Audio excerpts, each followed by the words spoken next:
So since we're going, you don't really have much of a choice anymore. You have to be ready. No. So that's all right. One last time, we'll be ready and get going.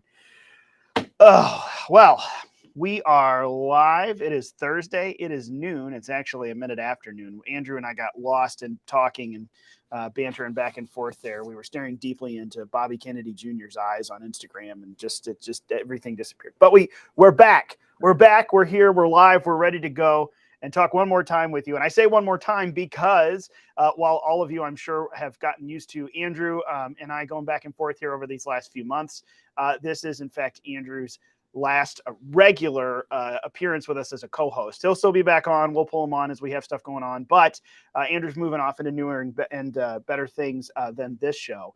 That's for sure. But let's back up real quick. I want him to dive into that and tell us what he's doing. I think we've given a hint of that. But first of all, welcome to Unauthorized Caucus.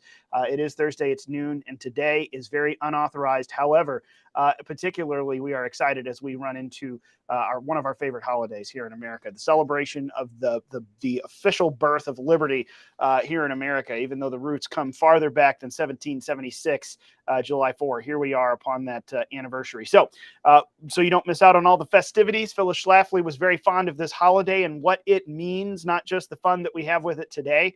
Make sure that you're signed up.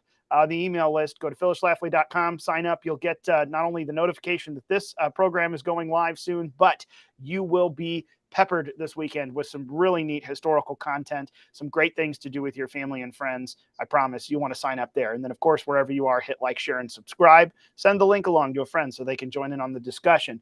But speaking of that discussion, Andrew, you're about to, or already have, you're moving on into something new, a new chapter of life, and having some really interesting discussions with some really interesting people. You want to remind everyone what it is that you'll be going off and doing now and gallivanting around? Yeah. So I'm going to be working with Alex Newman, who I'm sure some of the listeners here are somewhat familiar with. Alex is a journalist. He's an author. He has a web media company called Liberty Sentinel. Alex is a senior editor for the New American Magazine. Maybe you've seen him write a piece for the Epic Times or WorldNet Daily or a plethora of conservative outlets. I'm going to go and move to Florida and work for Alex and his company, the Liberty Sentinel. And then also do some writing and some contributing to the New American Magazine, which is a publication of the John Birch Society.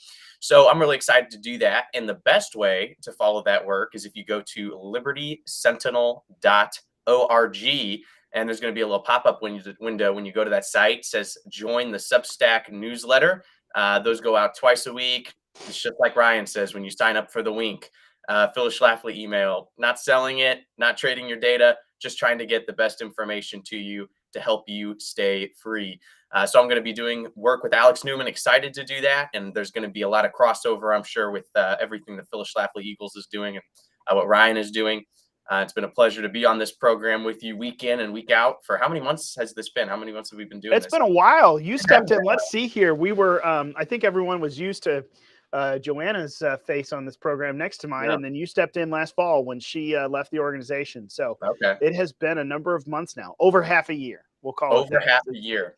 It's been at least 6 months. It's been a pleasure, and looking forward to doing the same exact stuff, just in a different format.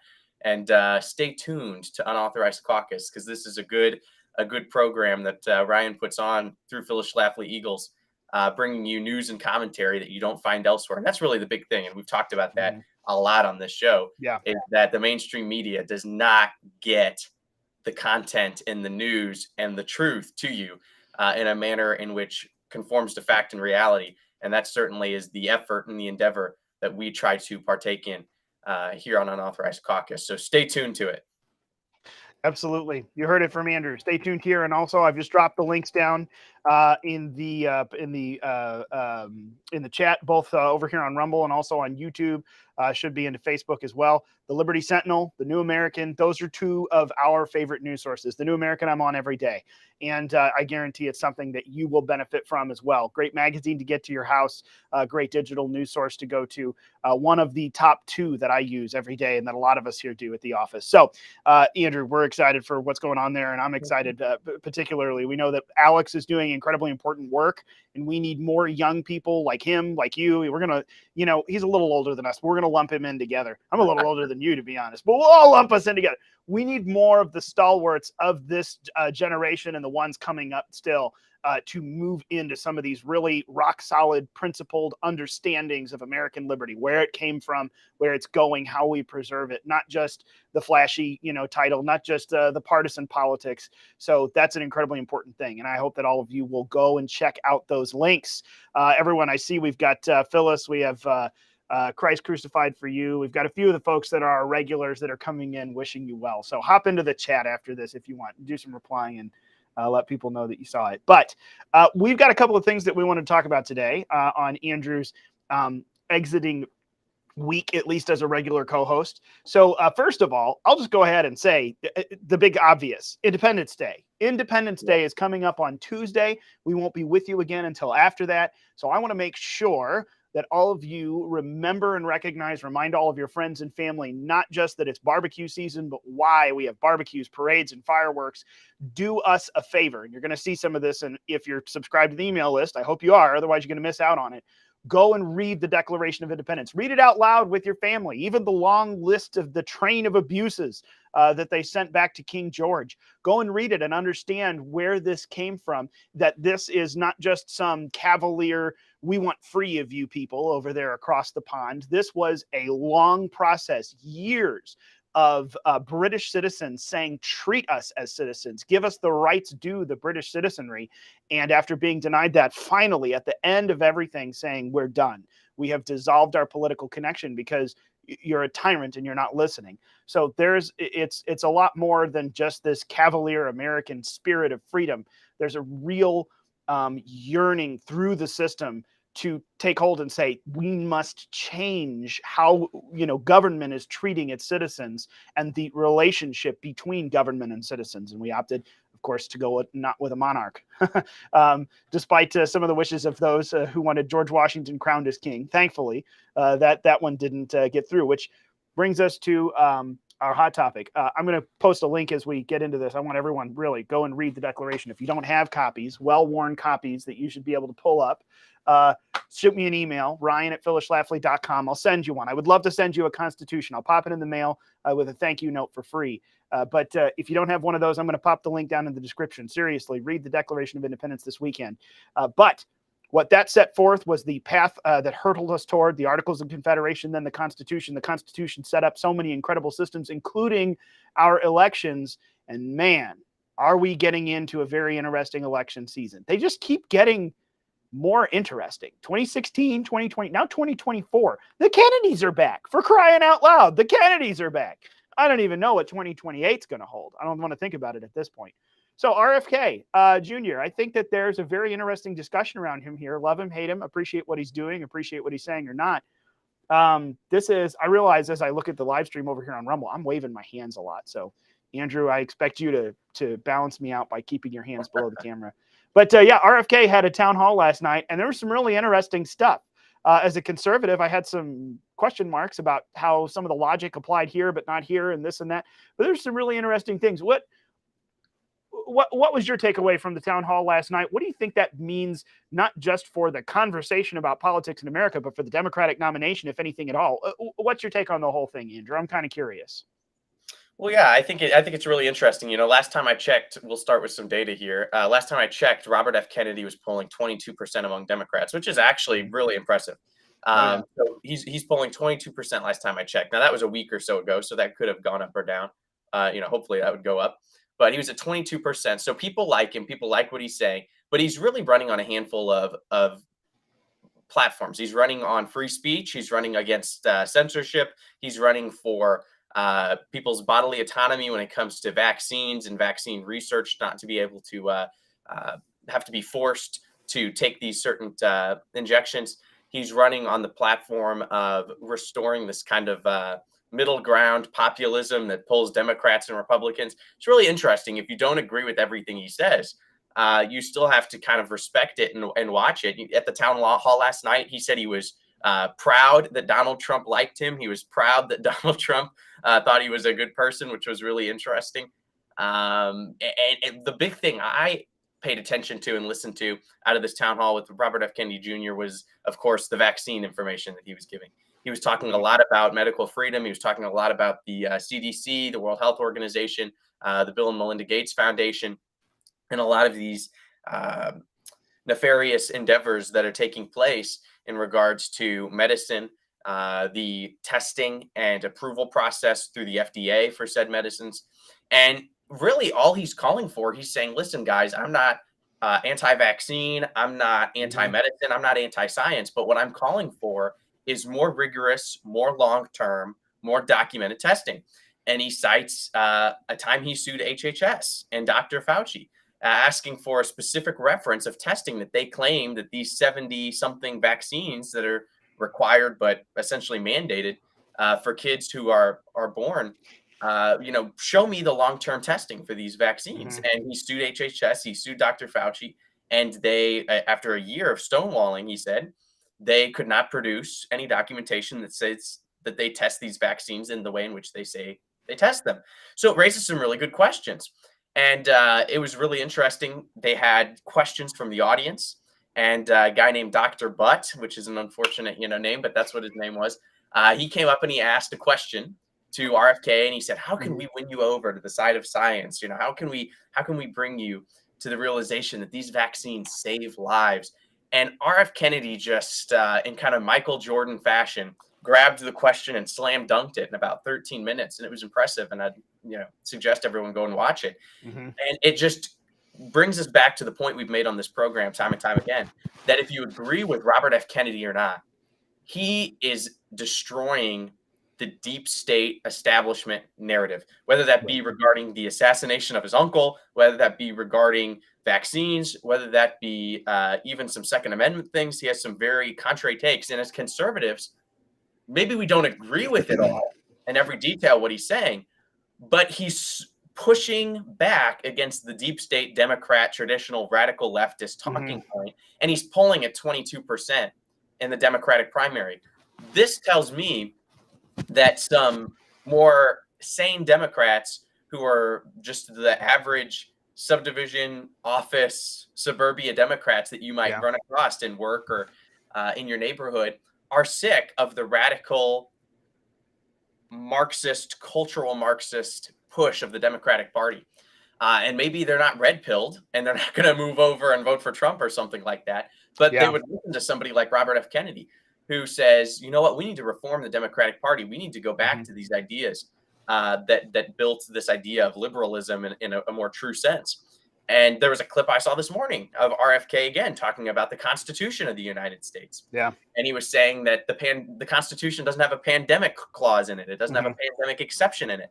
When a crisis arises, we don't neglect basic principles, foundational principles in the name of a crisis. It's an ironclad law of political science that when a government takes power, they do not voluntarily give up said power once they've attained it. And that's why we have a Christian federal constitutional republic that's built upon absolute truth, basic principles and values that apply to everybody all the time. And it doesn't matter what crisis you're in. It doesn't matter what the current events of the day are or what the news headlines are. These principles apply. And he's getting that message out, and he's reaching it in a way that's being successful, that's being heard. And I don't agree with him on everything, but I respect him immensely and I wish him well. And I would love for him to be the Democratic nominee. I really would, because I think that would bring about a new age in American politics where people might not agree on everything, but there are certain things on what it means to be an American, that you have the right to make decisions regarding your medical health when it comes to taking a vaccine or not. You have the right to say what you want. You have the right to carry a firearm. You have the right to live under a constitutional form of government that the oligarchs don't change based upon whatever their plan they're implementing. These are things that we can resonate with that makes America America. And I would love to see that be resurrected on both sides of the aisle. And hopefully this is the beginning of that. I agree. And I mean, honestly, this is, to your point, I think that this is a really, unique moment in American history. We had one in 2016. I think some of us, and I say us, I don't mean that I figured it out and no one else did, but I think that some folks in 2016 kind of saw what was happening, the Trump dynamic, and understood where we were going. Others didn't see it until after, and then in hindsight, you really realized what had happened. But this shift took place when Trump rose to the front, of the field for not only the GOP nomination, but then as a serious contender for president. It just a couple of things happened. Number one, the media lost their ever-loving minds, and the veil was really pulled back on just how bad it was. There's no, back in my youth, I remember you hearing the voice of Rush Limbaugh over the radio waves talk about the mainstream media bias, but that just went full on fake news, and Trump called it for what it was. But more than just the media, what I think the election and the first term of Donald Trump did, most importantly, was to just start beating on and crack the glass in the narrative of, hidden government secrets. The fact that we do all of these things, smoky backroom deals, behind closed doors, none of it happens out in transparency in the light. And Trump really rattled the cage of this big administrative bureaucratic state that exists in the shadows. And that, I think, is the single most important and impactful and long-lasting thing from Donald Trump's presidency so far. Shortly behind it is the Supreme Court, which we're going to get to in a minute. I have people asking in the comments down here. We do need to talk about the affirmative action decision, which I don't know if you're read up on that, but we need to mention it. Well, it just happened this morning, but we'll get there in a sec. But that was absolutely huge, and I think it really revealed to a lot of people just how big the problem is of, call it the deep state, the establishment, big government, and how they really do operate in the shadows, and they really do lie to you, and they really do get the media and big tech to do their dirty work a lot of the times, and they give out money, and they're bailing out other places, but we're cutting food stamps. This is a point that Robert Kennedy made last night. We're cutting food stamps for our own people and sending hundreds of billions across the sea to Ukraine. All of this ridiculous stuff that happens in the shadows, if we now in 2024 can have a Democrat, someone who is not just, what are they going to do? Are they going to make him out to be, Trump, the far right MAGA extremist white supremacist? It's a Kennedy, for crying out loud. No, don't make no mistake. I think they're going to try to do that. But if you have someone on that side of the aisle start to say some of the same things about distrusting what you're told by the people who say, just trust us and let me have my power and keep it. Right. That's going to be another huge, maybe the completion of 2016. Maybe it's not another turn. Maybe it is the final step in this two-step process that we started in 2016. I think that's an incredibly important factor that we recognize from 2016 that now we should be looking at in 2024. I think that's why RFK Jr. is so important, not because of his positions necessarily, but because of the fact that he questions the system, that he is pointing at the corruption of the system, the proverbial curtain, the man behind the curtain from The Wizard of Oz. He is another hand ripping that curtain back, saying, no. We're looking at the reality of this, not the smoke and mirrors. I think that's incredibly important. And number two, and I don't want to go on too long, but number two, I think one of the most important things he said last night, I appreciated that someone actually asked him, why don't you run as an independent? If you disagree with the party, this and that and the other. And his summation was, no, I want my party back. Right. I want my party back. This is not what it used to be. This is not what it ought to be. And I think that that's an attitude, especially for conservatives, we should adopt when it comes to the Republican Party, because I know a lot of us just want to be, it's the danger of it is that we just want to be left alone. We want to mind our own business. I want to be free, and I don't want to be bothered, and I don't want to bother anyone else. That doesn't work. I think that's really the false crux of libertarianism, when people get distracted by that phrase and, we can just leave it. You're not going to be left alone. There's always the powerful or the power hungry who are going to exert their will upon you. So you have to exert the will of liberty upon everything, but you can't just unplug. And I think that all too often happens from conservatives. They get disenfranchised, the Republican Party, the Uniparty. I agree. That's why I want the Republican Party back, because I agree with the history that we've come from, a lot of the platform that sits there, and all of you yahoos running it from the top down are awful and need to go. So instead of unplugging and leaving, I want it back. So I'm going to force myself in, which is what Kennedy's doing to the democratic process of this. I think that's an incredibly important lesson in American politics, that we need to take back the ground we've lost, not just go and start something new. There is something to that. We've talked about that with parallel economy stuff. But I think I think that there's something very important there that we need to understand, and especially in the light of how important it is to pull back the curtain. The biggest issue of all, the they, big government, versus us, we the people, more than any conservative or liberal version of an issue. I think that those are two incredibly important things that the RFK, factor, the RFK factor is. And I think that's a big thing that we got to look forward to. Yeah, 100%. Yeah, and I really like his message. And Vivek Ramaswamy hits this point, and I think it is true that we need to resurrect an idea of what does it mean to be an American.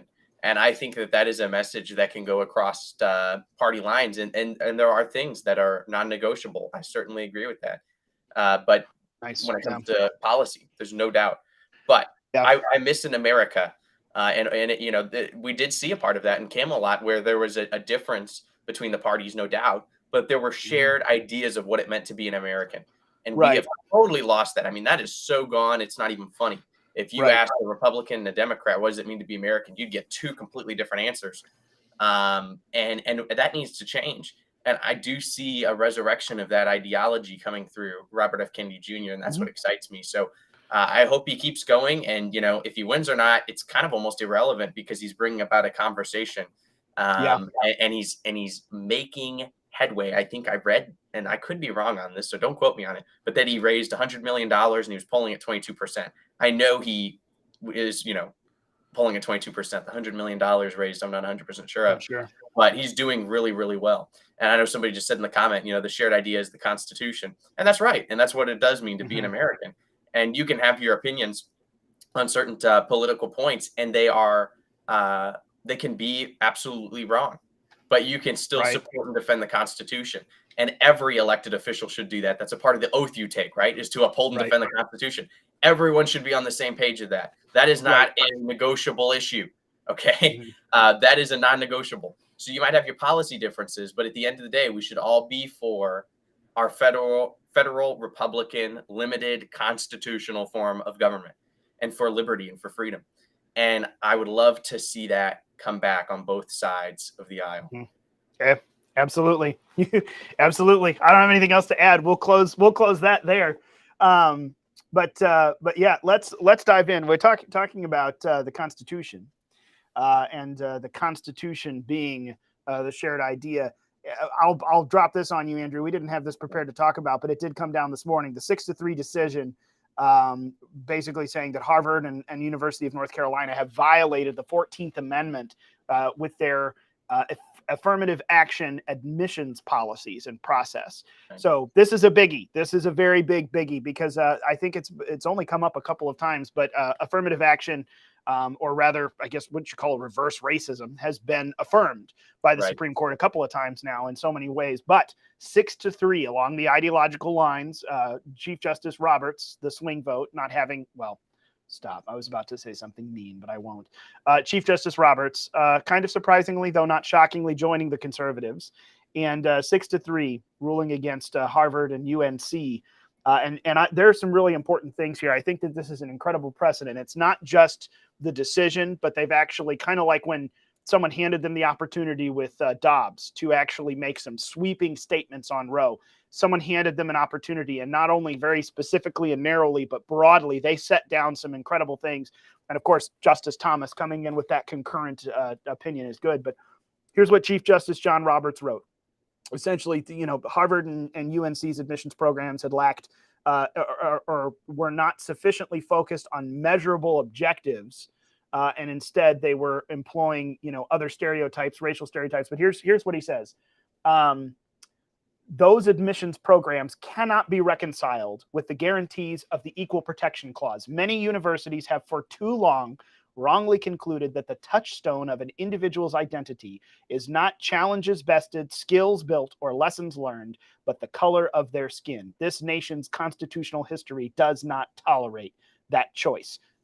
Strong words, very good, strong words. And of course, Clarence Thomas comes in and talks in his concurrent that they've had 50 years, these schools have, to develop their arguments. And where is it that we say, he says, in 50 years to develop these arguments, neither Harvard nor UNC, two of the foremost research institutions in the world, nor any of their amici, the other folks developing arguments for them, have been able to develop coherent arguments explaining how racial diversity yields educational benefits. They went full bore against the use of affirmative action, the use of this reverse racism, diversity for the sake of diversity. This is big. This is good. So, of course, the three leftists of the court came in and had much different things to say, but it really was a good decision. I haven't read the whole thing. I'm going to, because I know this was brought up in the comments here. I haven't read the whole thing yet, but from what I'm seeing, from what I've been able to glean so far before I, can dive into the whole document here, it seems like we've got a really solid hit now, a legal precedent against what has just been, the radical adoption of now what we'd call DEI, diversity, equity, inclusion policies over merit-based anything, which I think all of us as conservatives, that is our go-to, is to argue for the merit and not for anything else. So this looks like a big win from everything that I can tell. And I think that people kind of knew what was coming, but as we read the opinion, it looks really solid. So I don't know, Andrew, if you had any, anything to chime in on that or any thoughts on that, but that's, that just happened this morning. So. Yeah, no, I didn't get to read the decision either, Ryan, but I was familiar with the headline. But, just I'll give a simple definition of affirmative action since we're talking about it. Really the big idea is, and correct me if I'm wrong, but when it comes to college admissions and things like you said, it's based on race, it's based on gender, it's based on external things that people can't control. So rather than college admissions being decided based upon academic excellence or character or accomplishments, maybe you're an Eagle Scout, maybe you had 200 or 300 volunteer hours, maybe you're an A+ student, kind of irrelevant under affirmative action. If you fit a certain criteria, perhaps that means you have a certain skin color, perhaps that means you have a certain sexual orientation, whatever the case may be, they are going to accept you based upon that criteria rather than the rational criteria that I just said a couple moments ago. So it's a completely un-American idea, and like you said, Ryan, I think you summarized it very well. It's reverse racism, where we have a history of racism with excluding minorities. So now we're going to exclude another group and just focus on this group that's been excluded. So you're just swinging the pendulum.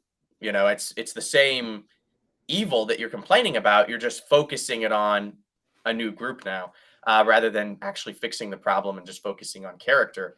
So really good decision, very positive that has happened. And I'm excited that that's the direction we're heading. So good stuff. Big kudos to President Donald Trump. You have to give credit where credit is due. He put some great Supreme Court justices on the Supreme Court that is now having a lasting impact.